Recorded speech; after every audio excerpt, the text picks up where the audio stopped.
you mentioned like some of the foods there and fruit, and you even said the caveat like vegetables, be careful about which ones, etc. That can be a controversial statement in and of itself because all vegetables are good, right? Like, where is the balance here between the grains, especially our audience, they kind of understand potential damages there from excessive grain consumption, but this fiber one still gets people all kinds of confused. Is there such a thing as too much fiber, and what plant matter, or what are these anti-nutrients in there that could be contributing to something like this? Yeah. I would say there's some things that are kind of universally concerning, and then others that we need to really consider based on our individual state of health. So when we're talking anti-nutrients, not all of them are created equal. There's different amounts in different foods. So there's kind of specifics here. But when we're talking high amounts of phytic acid, oxalic acid or oxalates, lectins, and especially some more than others, not all lectins are equal. There's saponins and kind of goitrogenic compounds. These are all things we want to be aware of. And they're mostly concentrated in the grains, nuts, and seeds, since those are the reproductive parts of the plant that have the most chemical defenses. They can be reduced by some of those traditional processing methods like soaking and sprouting and fermenting. Those can help to reduce the anti-nutrients quite a bit. When it comes to the vegetables themselves, it'll really vary in terms of concentration. So when we're talking about like the leaves of a plant, those tend to have more of the anti-nutrients compared to something like the root, which isn't as susceptible to being consumed by mammals that need to have chemical defenses to prevent.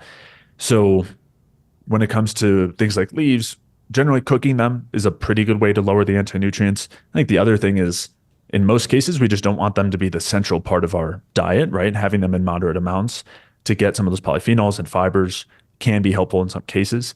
But this narrative that we're told that that's where all the nutrients come from in our diet is I think only a part of the story. Oftentimes there are some great nutrients in there, but if they're bound up with oxalates and phytates, then we don't absorb them so well. And there's also like enzyme inhibitors that inhibit protein digestion and starch digestion, different anti-nutrients like that we want to be aware of. So I think some amount of cooked vegetables, whether we're talking leafy greens or some of the brassicas, right? Broccoli, cauliflower, Brussels sprouts, asparagus, moderate amounts can be okay if we already have a pretty healthy state in terms of our gut, which then brings us to the individuality piece. But just to wrap up on the vegetables, when it comes to the root vegetables, they tend to have the least anti-nutrients as far as vegetables go, as I was saying, because they're underground. So most of their defenses are against microbes, which is actually a good thing for us because when we eat them, it helps to keep the microbes that are in our gut at bay.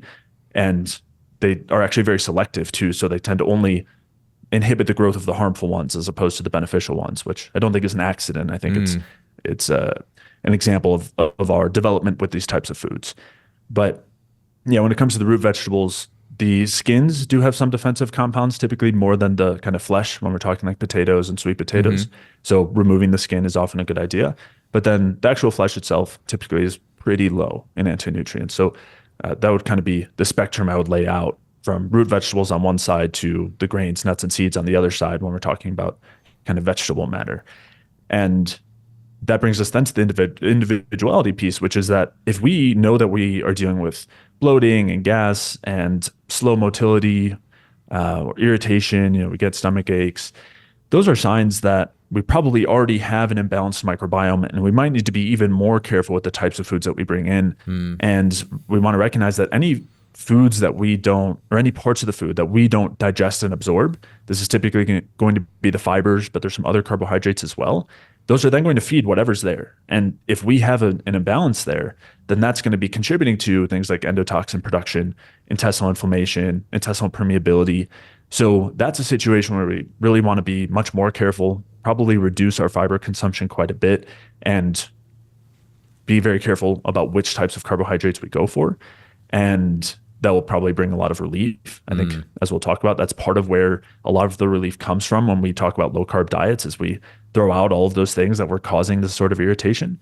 And in that state, and I'm sure we'll get to it, I would say we don't want to just avoid carbohydrates altogether. We just really want to favor the easiest to digest ones, the ones that won't feed the microbiome. So this might be things like honey and ripe fruit. Sometimes even the fiber in some fruits or the carbohydrates in some fruits can feed the microbiome. So some might be better than others. We could also try some fruit juice in that case, because that's going to be much less likely other than something like apple juice, which actually still has a lot of fermentable carbohydrates in it. So There's some nuance there, but that's kind of the direction I would head if we already have a compromised gut, which normally symptoms are a pretty clear indicator of. If you eat these things, anything like we're talking the cooked vegetables or, root vegetables or even the fibers from fruit, and you have intestinal irritation, bloating, gas, maybe mood, brain fog are a bit off. If you're noticing that, then that's probably a sign that there's, things are off in terms of the microbiome.